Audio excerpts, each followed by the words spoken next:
This is the Bema Podcast with Marty Solomon. I'm his co-host, Brent Billings. Today, we give you, dear listeners, a summary of the prophets and the writings as we conclude session 2 of our podcast. Yeah, this is it's not a huge podcast, but I always like to give an intro and an outro to every session. So what I want to do today, give a little roadmap of what I hope to accomplish. I love to review because I think we should have a meta-narrative understanding of how the narrative arc of God's story is working. So now we're done with the Hebrew Scriptures. We're done with what we would call Tanakh. And I want to be able to review that, see how the narrative arc of Tanakh works, and appreciate that. I want to talk a little bit about what's coming and kind of give some instructions on how to do what's next, because we don't want to miss. We have a lot of listeners that got lost after session 1. They loved session 1. They just kept going back, and they're still listening to session 1. I have people that I just talked to somebody the other day, said I'm on my 15th time through session 1. Wow.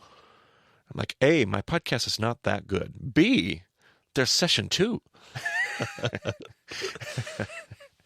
But well, maybe they're waiting for us to complete session 2. Maybe. And then they can binge it. And hey, session 1's some of my favorite material. I mean, especially Genesis. What a cool thing to... It really is, yeah. I love that material. I think everybody does. Session 2 is a little hard. Session 3, getting into Jesus. Ooh, it's going to be good again. I like that. It's going to be one of my favorites. 1 and 3, some of my favorite sessions. The prophets were hard for the Israelites as they went astray from the path of God and suffered through exile. That's right. As our listeners are going astray from the path of Bema. Well, yeah.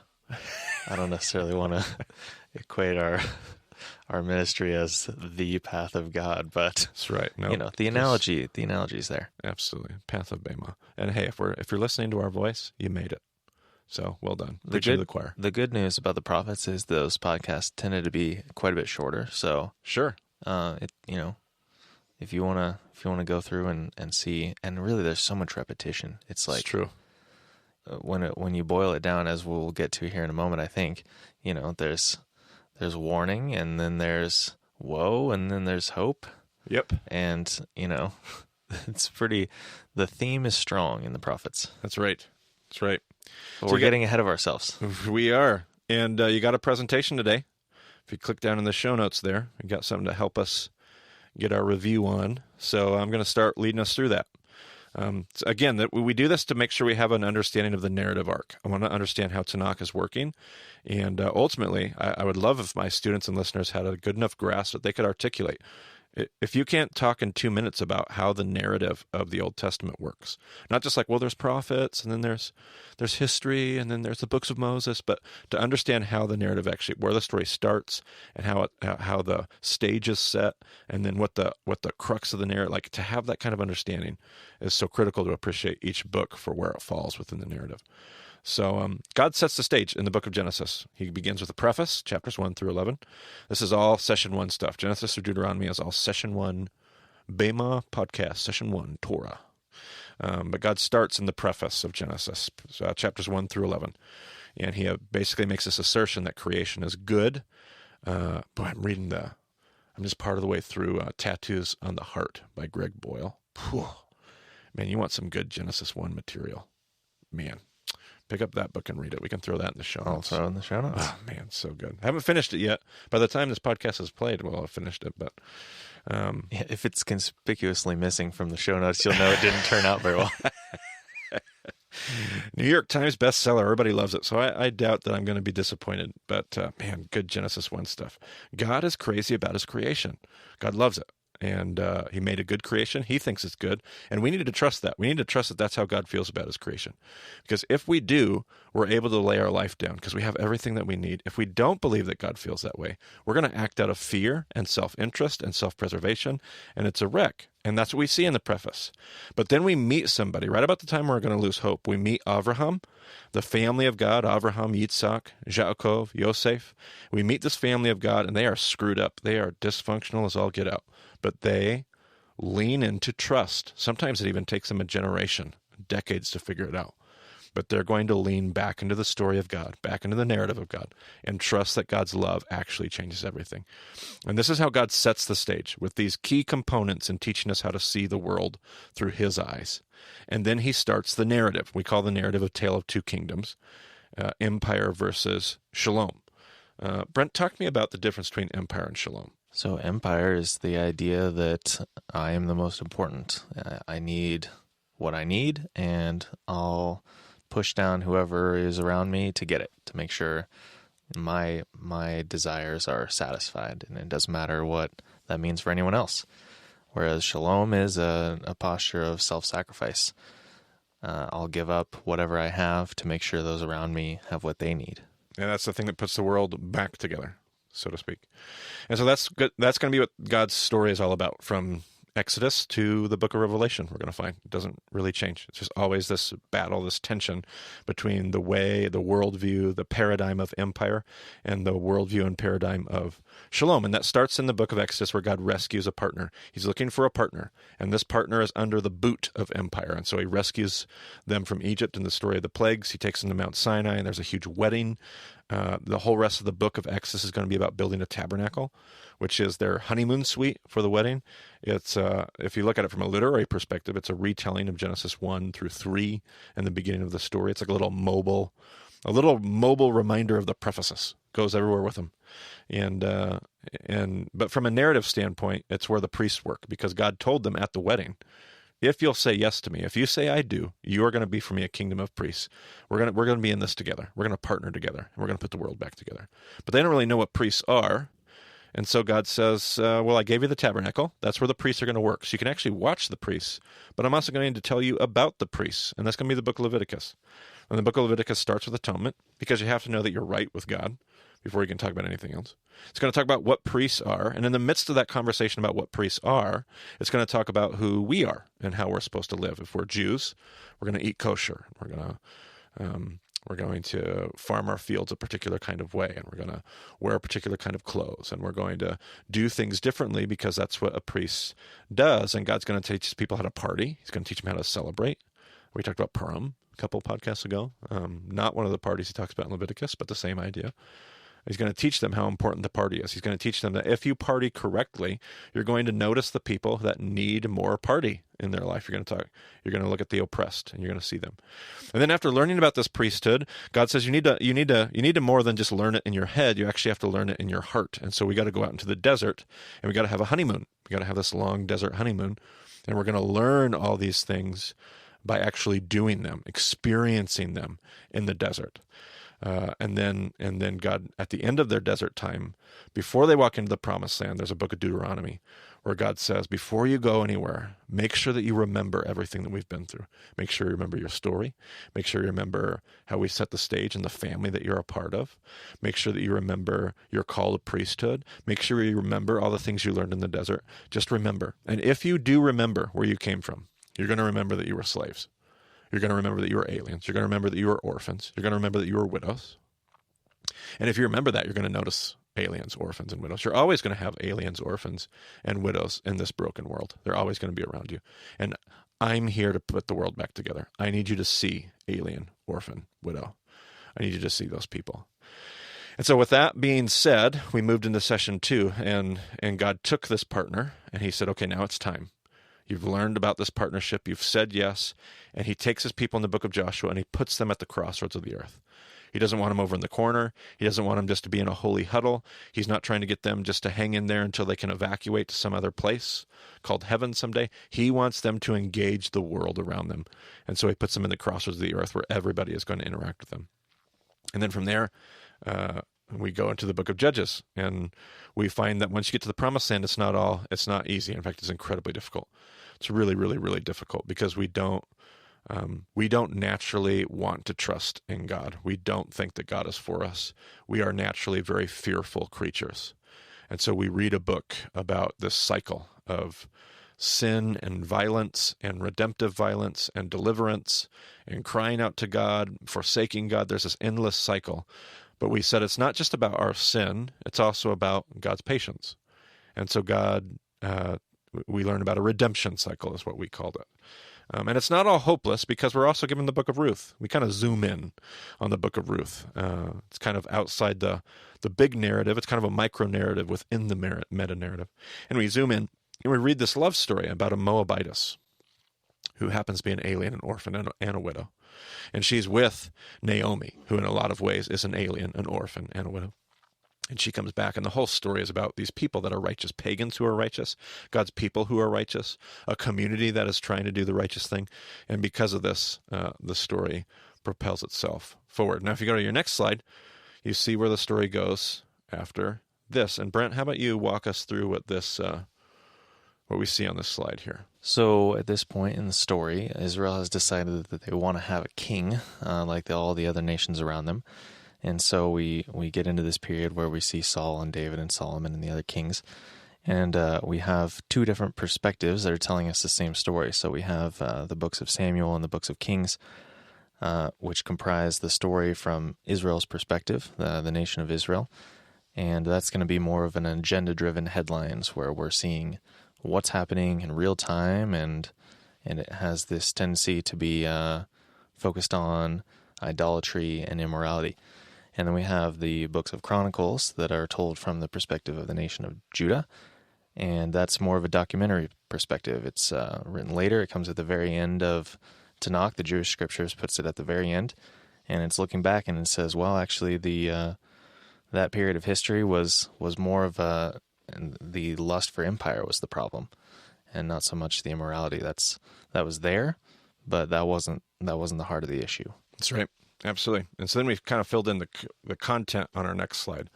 That period of history covers those kings that you were talking about, each from those unique perspectives. And you'll see the agendas there that Brent on that slide that Brent talked about.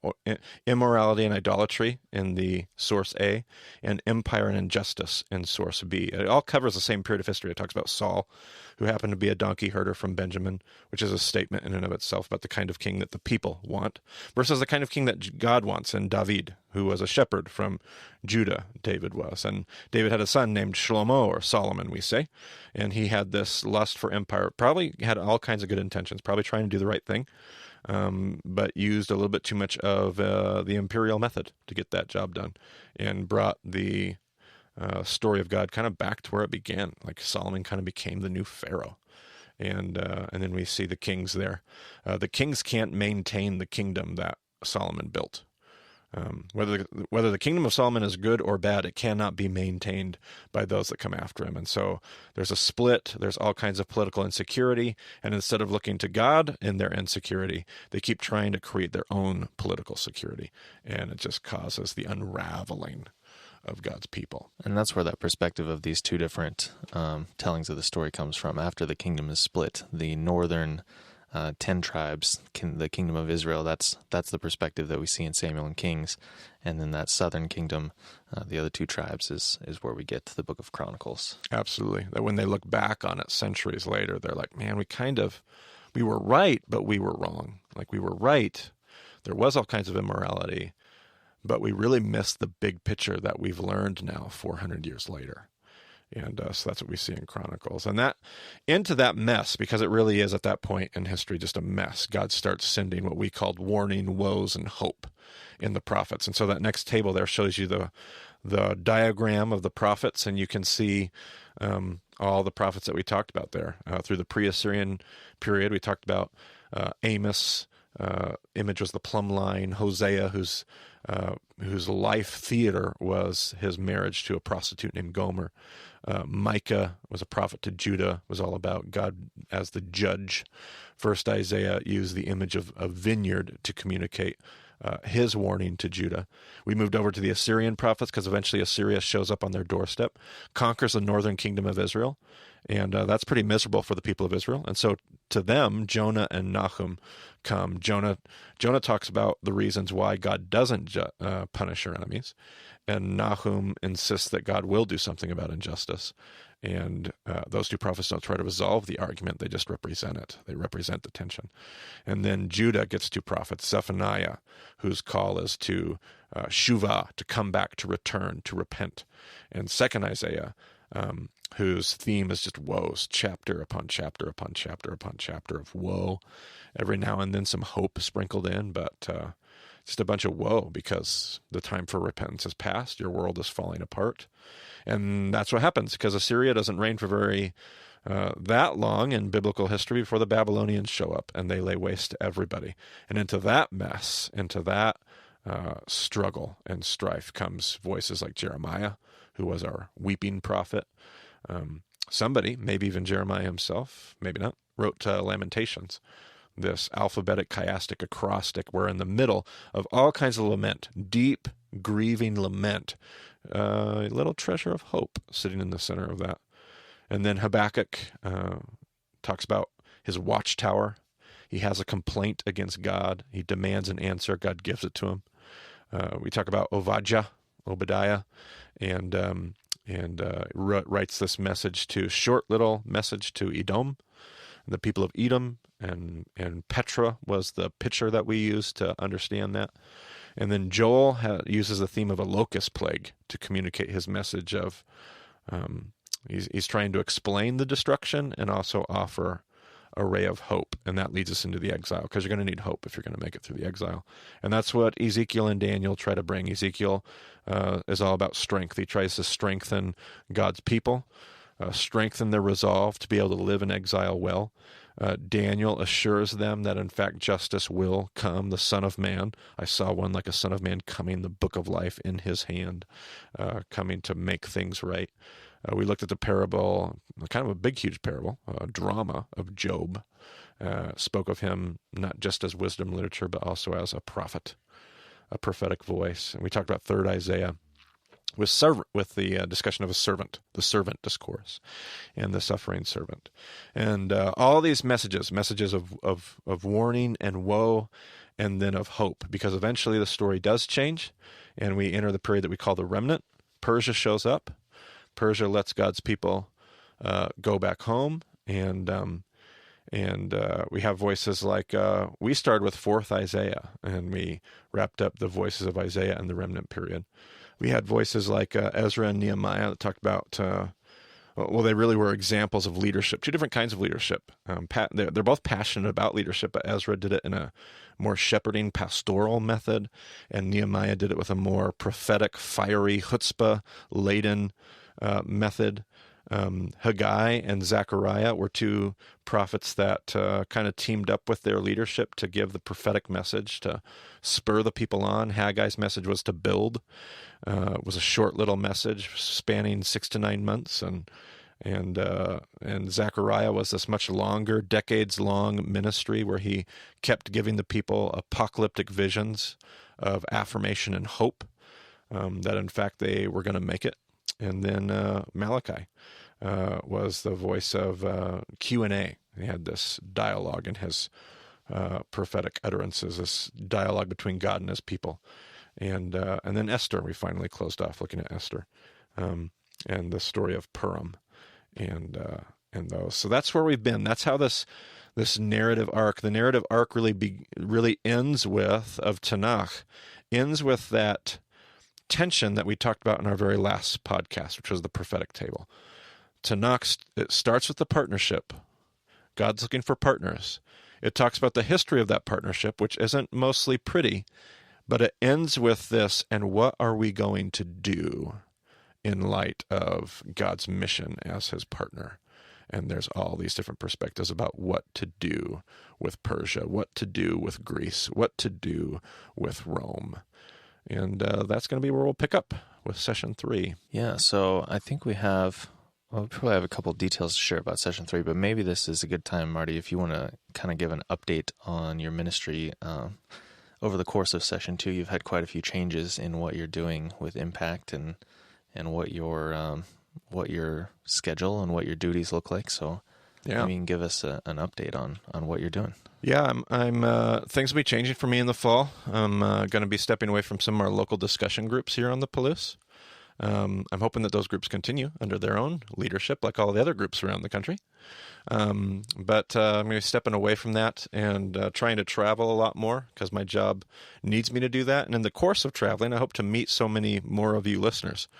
I'm already scheduled to go speak at some places like September. I'll be speaking at a retreat for college students with Truman State. We have a group that listens to us at Truman State, Missouri, and I'm looking forward to spending some time with them. I'm looking to meeting a lot of you groups out there. Some of you I've never even met before. Some of you we don't even have on our map, and we need to get you on our map.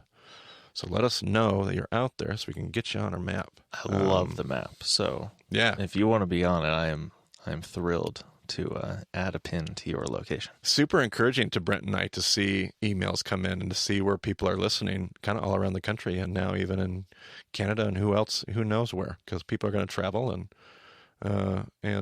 listen other places and maybe even start groups in other places. Who knows what God will do with this stuff. But one of the things that I do try to accomplish, and I just don't have the time to put into it like I used to in my early years of campus ministry, is that I've talked about it before, is that work of fundraising. Before I did Bema podcast, before I was president of Impact, before I had the long list of duties that I have today, I had a shorter list of duties, and one of those was fundraising.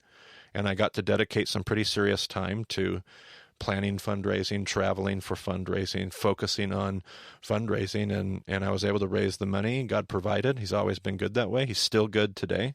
But I'm finding it harder and harder and harder to create the time and space needed to fundraise. And so I'm trying to take the opportunities when I travel and when I speak and here on the Bema podcast every now and then, just drop a little line, just kind of as an ask, as a reminder of what I do. I don't ever want to charge for Bema. That'll be a really sad day. I don't ever want to do that. And I think the Talmud even tells me I shouldn't. I can't. I'm not really bound by the Talmud, but it says that the learning of Torah should always be free. And I totally agree. The problem is I've got to figure out how to pay my bills and support my family and make a living because I'm a support-raised missionary. And I got to figure out how to bring that in. So if you're listening to the Bema podcast, if you're a listener and this podcast has meant something to you, and I know it's meant a ton to a lot of people, we get emails all the time talking about just how much people have enjoyed it and what it's meant to them. If you're listening and this podcast means a lot to you, and you're in a place where you could become a monthly supporter of our ministry, we could really use you. Can make a big difference. If you're somebody who has you work in the world of agriculture or some other seasonal field, and you could make some large annual gift, we could use you. Like anybody that's able to give something financially and be a part of our team that way, definitely a need for us. And so there's instructions on the website, BemaDiscipleship.com. You can also go to Impact Campus Ministries. It's pretty easy to follow the prompts and find the donate button. We make that pretty easy. To find how to give money. We don't make it hard. And you can find my name and set up a recurring gift pretty easily online. If I can see Brent making notes, I think he's going to put it in the show notes, maybe a link or different things like that. So lots of different ways you can find. You could support Bema ministry itself, the work that I do with college students. You could support our personal ministry expenses and the things that we need to make a living and do what we do, to do my job, by supporting our staff account, finding Marty Solomon in the drop-down menus. You could also just support the general fund of Impact, just support the general work of campus ministry. It's one of the most underappreciated. Nobody likes to give to the general fund. It's one of the hardest things that I do is try to raise money for the general fund. So it's another way that you can give. Just know that I'm always wrestling with how to balance my time and my priorities correctly. And I want to be able to keep doing things like the podcast. I want to be able to keep doing things like that. And that just means that somehow I have to make sure that the money is coming in when we need it and how we need it. So if you'd like to help that way, it'd be a huge, huge assistance to me and my family and our organization. But yeah. Sounds fair to me. Yeah. So let's close up what we're going to be doing here. Yeah, so Gospels. Yeah, that's our next thing. Sounds exciting. I'm betting we're going to have some new theme music too. Yes, we will. I was pretty excited. Session 2 theme music changed. I can only imagine Session 3. Yeah. It's the Jesus music. Like, it's got to be pretty great. It's got to be. It's got to be. But yeah, we're gonna be working our way into the life of Jesus. Now, before we do that, we need to deal with the silent years. So we're gonna be studying. We're gonna be trying to set the stage. A lot of things changed. And let me tell you, a lot of things happened before Jesus got here. In between where the Tanakh ended and Jesus shows up, Judaism changes a ton. And learning what happened in the silent years. Tell me, Brent, was that a pretty big deal learning about the silent year period? It's huge. It's crucial to understanding what Jesus is doing. Absolutely. It's a big, big, big deal. So really excited about that. But then we're going to get into the Gospels. We're going to talk about each individual Gospel and what the writers are trying to do. And then I think we're going to utilize Matthew for the most part. There'll be some exceptions. And we're going to use Matthew and we're going to walk through the whole life of Jesus. And we're going to try not to miss anything. We're just going to talk about every story, every parable, because Jesus is pretty important. As Jesus followers, we better know our Jesus. We better talk about our Jesus. And if we talk that much about Genesis, we need to talk at least that much about Jesus. And so it's going to be some of my favorite material for there. So anyway, that's what we got coming up. I'm excited for session 3. Some of my favorite stuff. Sounds good. And we kind of ease into it. We'll be posting every other week for the first few weeks, and then we'll be back to a weekly podcast after that. So Depending on when you're listening, it may not matter. You'll just go from episode to episode, and the schedule will not affect you. But for those of you who are on the cutting edge of listening, just know that's what's going to be happening. There you go. I love it. All right. Well, of course, you can get a hold of Marty on Twitter at Marty Solomon. You can find me at EIBCB. We'd love to hear from you if you have any thoughts, questions, comments, concerns, whatever. You can find any details you need to know about the show at BaymontDiscipleship.com. Again, I'll have all those links in the show notes as far as learning more about Marty's ministry, Impact Campus Ministries. You can see what they're doing around the nation. And thanks for joining us on this Baymont Podcast Session 2 Capstone. We'll talk to you again soon in Session 3.